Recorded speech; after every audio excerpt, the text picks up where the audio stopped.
সকলের সামনে সর্ববিশ্বেশ্বর পরম ব্রহ্ম অখণ্ড মহানাম ওঙ্কার রূপী বিরাজমান আমাদের এই অনুষ্ঠানে সে ওঙ্কারের পদমূলে শতকোটি প্রণাম নিবেদন করে আজকে চাকদা অখণ্ড মণ্ডলীর পক্ষ থেকে কালজয়ী মহামানব সর্বসম্প্রদায়ে গায়ত্রীর প্রচারক এবং ব্রাহ্মণ শূদ্র নির্বিশেষে প্রত্যেকের কাছে ওঙ্কার মন্ত্রের প্রদাতা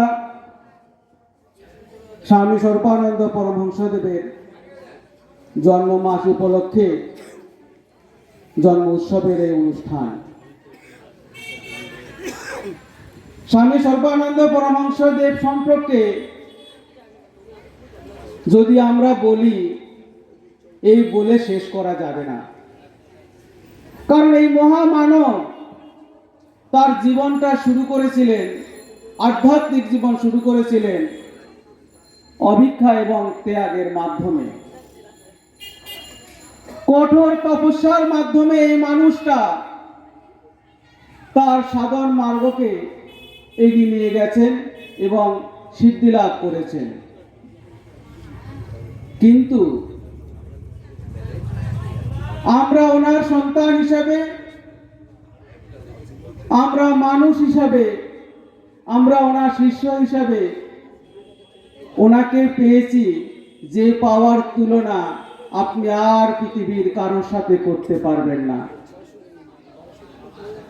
একমাত্র স্বামী স্বরূপানন্দ পরমহংসদেব, যিনি শিষ্যের সঙ্গে সমসাধক হিসাবে নিজেকে রেখেছেন।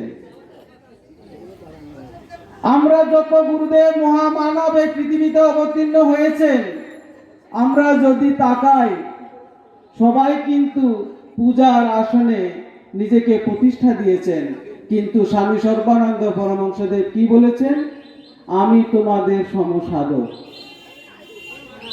পৃথিবীর সকল গুরুদেব তারা নিজের সাধন মন্ত্র শিষ্যদের দিয়ে যেতে পারেননি, চেষ্টা হয়তো করেছেন কিন্তু পারেননি। কিন্তু স্বামী স্বরূপানন্দ পরমহংসদেব নিজের সাধন মন্ত্র আমাদের দিয়েছে। আমরা কি এত সহজে সাধন মন্ত্র পেয়েছি?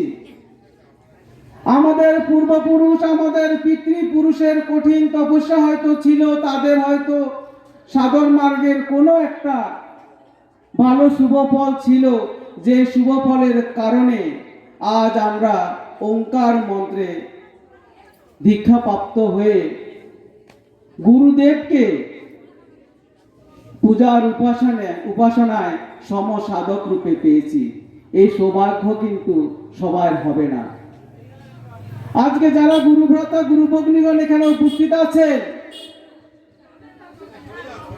আপনাদের মাতৃ পিতৃ তপস্যা ছাড়া আপনারা এই মন্ত্র পেতেন না, এবং আগামী প্রজন্ম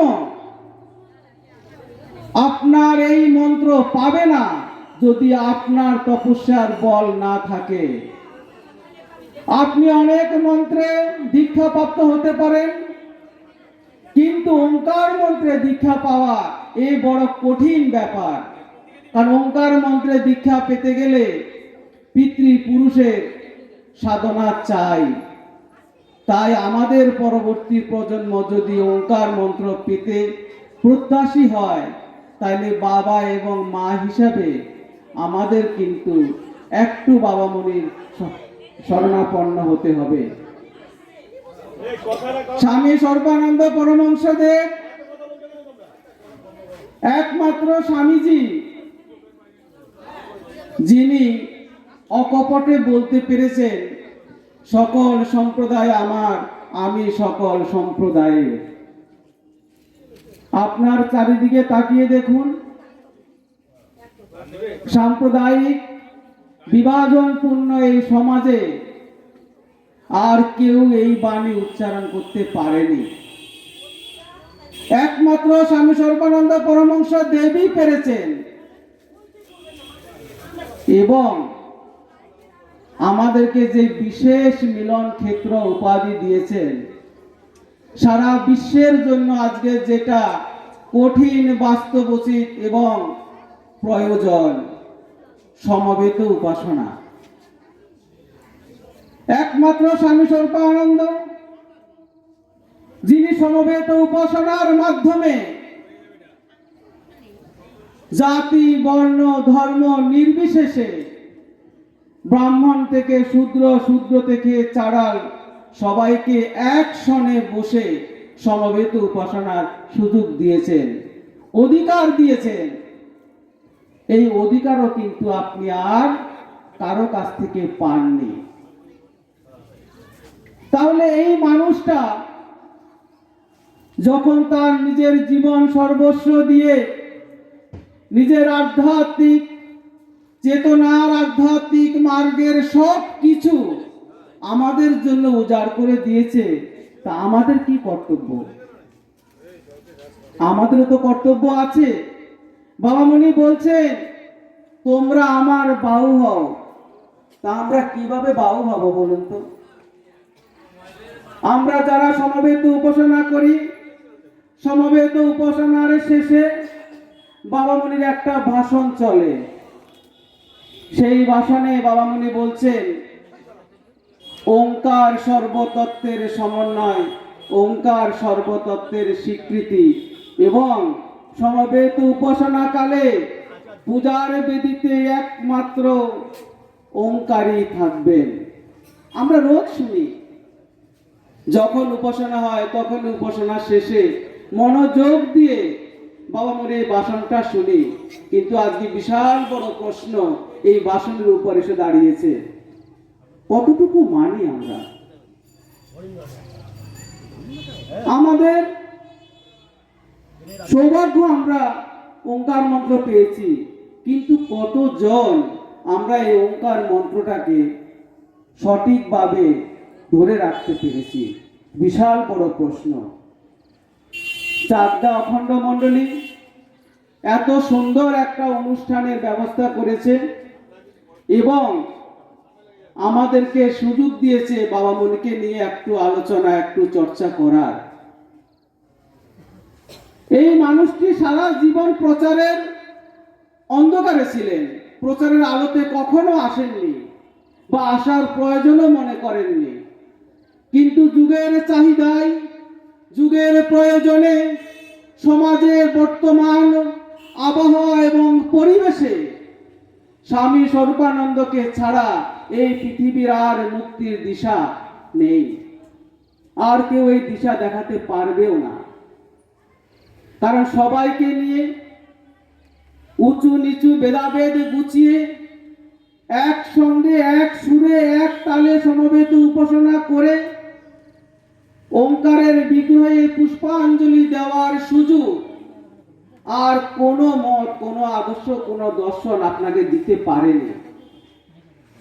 তাই যত দূর আমাদের এই মাইকের মাধ্যমে আওয়াজ যাচ্ছে, আমরা এলাকার সকল নাগরিক, আমাদের গুরু ভ্রাতা ভগ্নী, জাতি, ধর্ম, বর্ণ নির্বিশেষে প্রত্যেক মানুষের কাছে আমরা শুধু জানাতে চাই, আপনার পরবর্তী প্রজন্মকে স্বরূপানন্দ দর্শন দিন। স্বরূপানন্দ আদর্শ আপনার সন্তানকে চোর বানাবে না। স্বরূপানন্দ দর্শন আপনার সন্তানকে দেশদ্রোহী বানাবে না। আর স্বরূপানন্দ দর্শন আপনার সন্তানকে সন্ন্যাসীও নিয়ে যাবে না। কিন্তু সঠিক মানুষ রূপে গড়ে তোলার একটাই হাতিয়ার স্বরূপানন্দ দর্শন। আমাদের সৌভাগ্য, আমরা খুব ছোটবেলায় স্বামী স্বরূপানন্দ সাহিত্যের সংস্পর্শ পেয়েছি। আমার দিদিরা যারা গীতি আলক্ষ্য পাঠ করছিলেন একটু আগে, তারা বাবামণির স্বামী স্বরূপানন্দ সাহিত্যের কয়েকটা বই বলছিলেন। অনেকগুলা বই কিন্তু আমাদের অনেকেরই পড়া হয়নি। যারা বাবা এবং মা, বা যারা আগামী দিনে বাবা এবং মা হবেন, বা যারা বাবা মা হয়েছে, সবার কাছে আমার বিনম্র একটা অনুরোধ থাকবে, জীবনের প্রথম প্রভাত এই বইটা অবশ্যই সন্তানকে দেবেন। যাদের সন্তানরা ইংলিশ মিডিয়ামে পড়ে, বাংলা তাদের ভালো আসে না, তাদের জন্য ফার্স্ট ড্রন ইন লাইফ এই বইয়েরই ইংরেজি অনুবাদ আছে। এবং বইটা সন্তানকে দেওয়ার আগে আপনারা নিজেরা একবার পড়বেন, তবে বুঝতে পারবেন জীবনের প্রথম প্রভাতে একটা শিশুর জন্য বাবামণি কি মহা নির্দেশিকা দিয়ে গেছেন।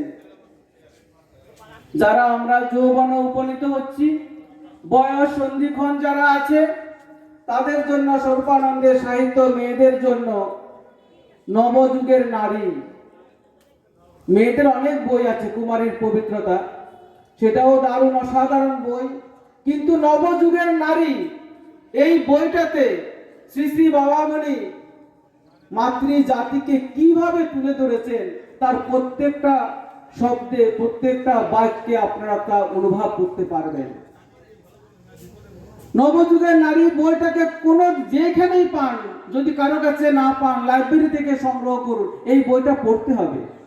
নবযুগের নারী যদি না পড়ে, এই ভারতবর্ষে নারীর জাগরণ হবে না। আর ভারতবর্ষে নারীর যদি জাগরণ না হয়, ভারতবর্ষ জাগবে না। কারণ ভারতবর্ষ জাগতে গেলে নারীর জাগরণ দরকার, মাতৃশক্তির জাগরণ দরকার।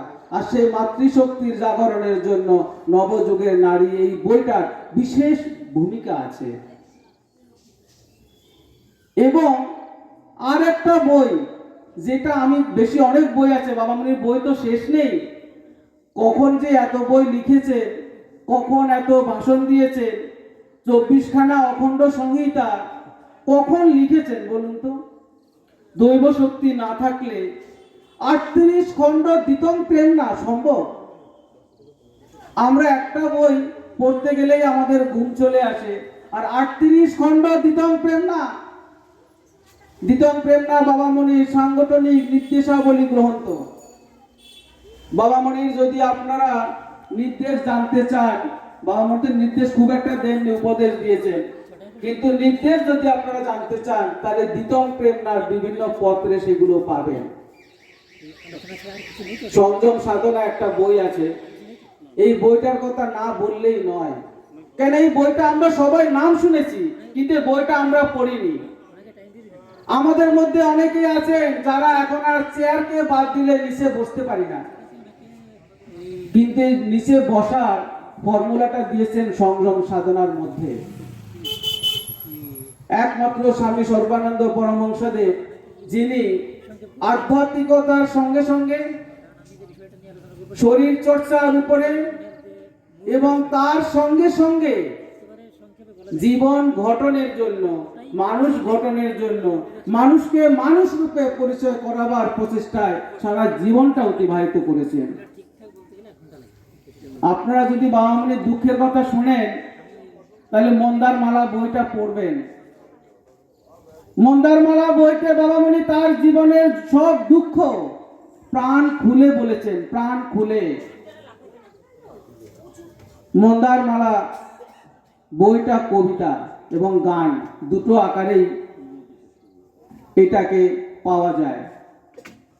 এই যে মন্দার মালা, এই মন্দার মালা বাবামণির জীবনের এক বিশাল বড় স্মৃতি এবং ইতিহাস।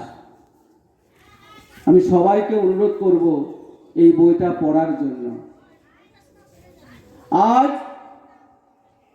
স্বামী স্বরূপানন্দ পরমহংসদেবের জন্ম মাস, পৌষ মাস, সেই উপলক্ষে এইখানে একটা বিশাল বড় সুন্দর অনুষ্ঠানের আয়োজন করা হয়েছে।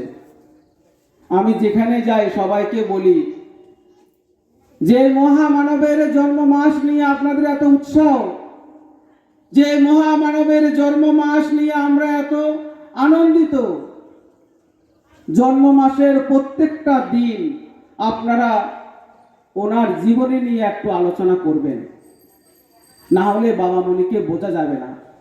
তার ত্যাগ, তার তিতিক্ষা, তার কষ্ট এই সংগঠন সৃষ্টির জন্য, এই মানব জাতিকে শুধু ওঙ্কার মন্ত্র দিয়ে যাওয়ার জন্য আধ্যাত্মিক জগতেও কিন্তু বাবামণিকে ব্যাপক লড়াই করতে হয়েছে। ওঙ্কার মন্ত্র আমাদেরকে বাবামণি এত সহজে দিয়ে যেতে পারেননি, তাকে আধ্যাত্মিক জগতে ওঙ্কার মন্ত্রে দীক্ষা দেওয়ার জন্য লড়াই করতে হয়েছে। সেই লড়াইয়ের ইতিহাস আমরা জানি না, তাই ওঙ্কারের যে মহিমা সেটা আমরা নিজেরা উপলব্ধি করতে পারিনি। সারা বিশ্বের প্রত্যেকটা মানব জাতিকে, প্রত্যেকটা সম্প্রদায়কে একত্রিত করে তাদেরকে ব্রাহ্মণে উন্নীত করার এই মহান কাজটি করেছেন বাবামণি। ওঙ্কারকে নিয়ে গীতার ৮ম অধ্যায়ে বলেছে, স্বয়ং শ্রীকৃষ্ণ বলছেন যে ওঙ্কার একক্ষর মহানাম জপ করিতে করিতে যদি কেউ দেহ ত্যাগ করে তাহলে তার আর পূর্ণজন্ম হবে না এবং সে আমাকে প্রাপ্ত হবে, অর্থাৎ কৃষ্ণ লোকে সে যাবে। গীতায় শ্রীকৃষ্ণ বলছে, আবার গীতায় শ্রীকৃষ্ণ আরেক জায়গায় বলছে যে শব্দ মধ্যে আমি প্রণব মানে ওঙ্কার। আবার চৈতন্য চরিতামৃতে চৈতন্য মহাপ্রভু বলছেন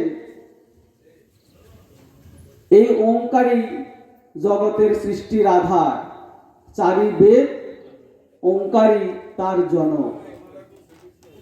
প্রত্যেকটা ধর্মশাস্ত্র, প্রত্যেকটা আধ্যাত্মিকতার প্রত্যেকটা গুরুদেব তারা দৃঢ় কণ্ঠে স্বীকার করেছেন যে ওঙ্কারই একমাত্র মন্ত্র, ওঙ্কারই একমাত্র সাধনা, যার মাধ্যমে সব কিছুকে সিদ্ধি লাভ করা সম্ভব।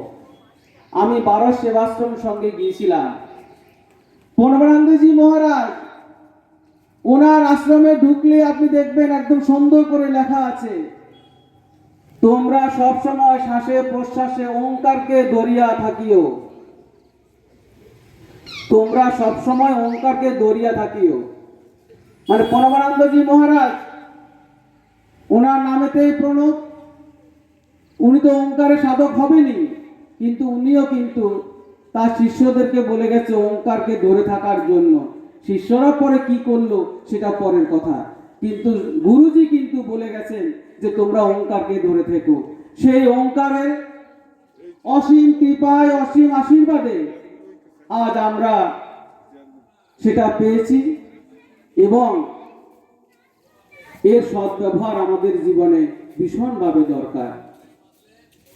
কারণ আপনারা সবাই দেখছেন, আমরা দেখছি, আমরা অনেক সময় বলি যে আমাদের ছেলে মেয়ের তো পড়ার অনেক চাপ, তারা উপাসনায় বসতে পারে না, অপর্ণ সংহিতা পড়ার সময় পায় না।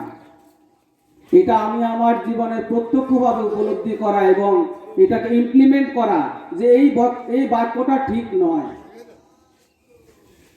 আপনার সন্তান যদি 1 মিনিটের জন্য বিগ্রহের সামনে বসে, এই 1টা মিনিট আপনার সন্তানের জীবনের একটা অ্যাসেট হয়ে থাকবে, সম্পদ হয়ে থাকবে, এটা বিফলে যাবে না।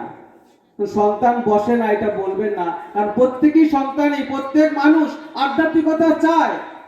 আজকে আমাদের মধ্যে অনেকে আছেন, দেখবেন আমাদের ছেলেদেরকে আমরা আধ্যাত্মিকতা দিতে পারিনি ছোটবেলায়, যখন তারা বড় হয়েছে তখন তারা অন্য আধ্যাত্মিক মার্গে গেছে এবং সেখানে তারা কিন্তু আধ্যাত্মিকতা গ্রহণ করেছে। তাহলে আধ্যাত্মিকতার প্রয়োজন সবার আছে। আমি যে অমৃতের সন্ধান পেলাম, সে অমৃত যদি আমরা কি করি, আমরা এজ এ বাবা মা হিসাবে যদি কোনো ভালো কিছু বাজার থেকে আনি, সবার আগে কাকে তুলে দিই বলুন তো? নিজের ছেলেকে তুলে দিই, নিজের মেয়েকে তুলে দিই, তাদের মুখে তুলে দিই, বাবা এই ভালো জিনিসটা এনেছি আমি খা। তাহলে সর্বশ্রেষ্ঠ ওঙ্কার মন্ত্র পেয়েছি, এই ভালো জিনিসটা কেন আমরা আমাদের সন্তানকে দিচ্ছি না? আর না দেওয়ার ফলস্বরূপ কি হচ্ছে বলুন তো? সন্তানরা যখন বড় হচ্ছে, একটা বাচ্চাকে দেখবেন আপনি যদি ভালো মন্দ খাবার দেন, সে কিন্তু খাবারের দিকে লোভ হয়, না হলে কি হয়, আশেপাশের থেকে যা পায় তাই মুখে দেয়। সেরকম আজকে আমাদের সন্তানদেরও তাই অবস্থা।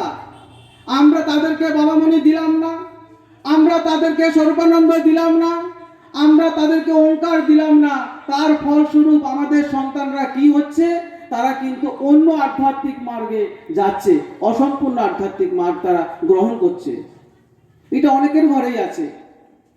আবার অনেকের মধ্যে একটা ধারণা, আমি এই ধারণাও নিজের জীবনে প্রত্যক্ষভাবে ভেঙেছি। সেই ধারণাটা হলো, আমার মেয়েকে যদি এখন আমি দীক্ষা দিয়ে দিই, তাহলে সে পরের ঘরে গেলে কি হবে, সেখানে কি জিনিস, যদি সেখানে আবার তাদের সংসারের সঙ্গে না মেলে। আবার অনেক সময় আমার যিনি ধর্মপত্নী হলেন, তিনি অনেক সময় দেখা যান অন্য আদর্শে আছেন, তা আমি তো ওঙ্কারে আছি, তাকে আমি কি করে ওঙ্কারে আনবো, সে তো ওঙ্কারে আসছে না।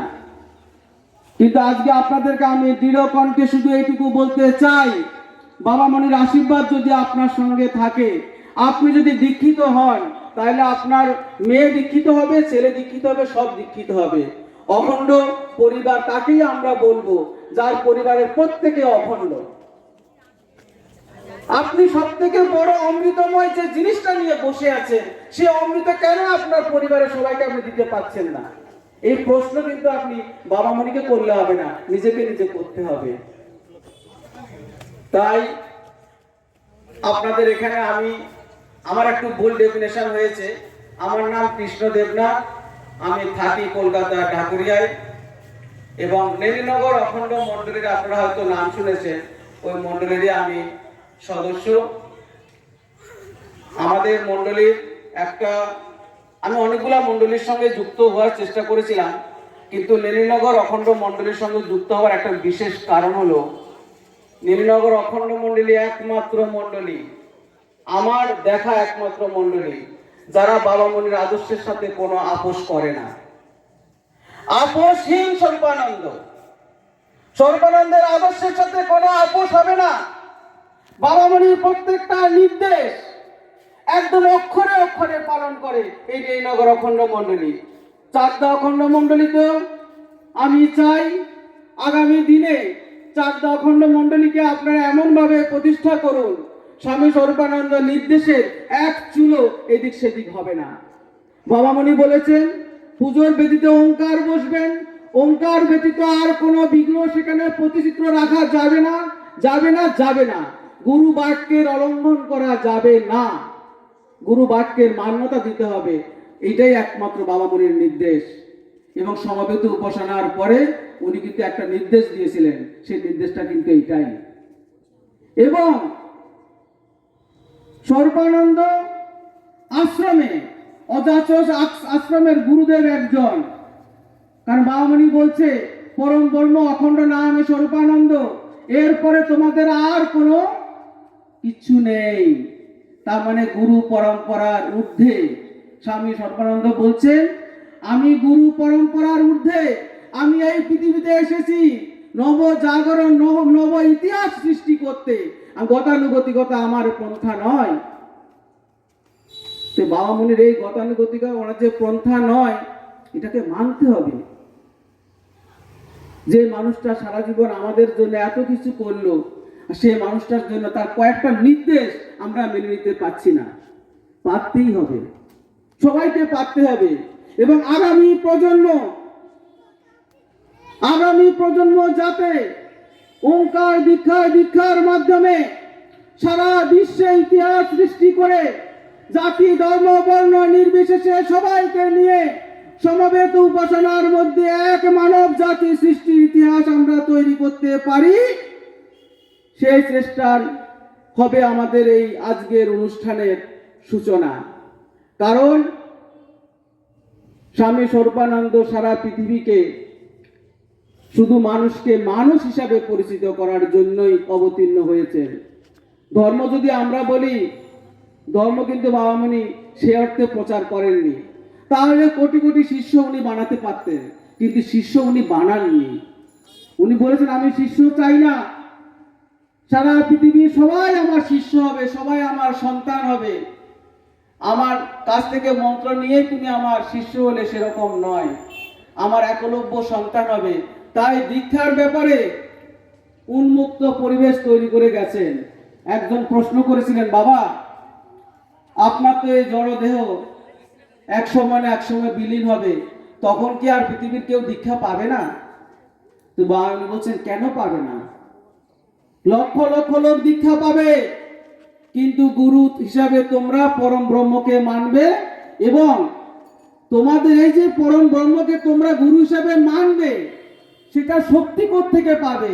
সেই শক্তি পাওয়ার জন্য আমার গুরু বেশ ধারণ, মানে বাবামণি কিন্তু গুরু বেশ ধারণ করেছেন, কিন্তু পরম ব্রহ্ম অখণ্ড মহানামই আমাদের গুরু। তাহলে গুরু যদি, যেহেতু গুরু বেশ উনি ধারণ করেছেন, তাই গুরুদেব হিসাবে শুধু বাবামণিই থাকবেন, আর কোনো গুরু পরম্পরা অখণ্ড সঙ্গে আসবে না। সেটা আসতে গেলেই মোহ, লোভ, কাম, ক্রোধ যত কিছু আছে সব আসবে। আদি গুরু একমাত্র গুরু, এবং পরম ব্রহ্ম অখণ্ড মহানামই একমাত্র গুরু জ্ঞানে আমাদের সবাইকে এগিয়ে আসতে হবে।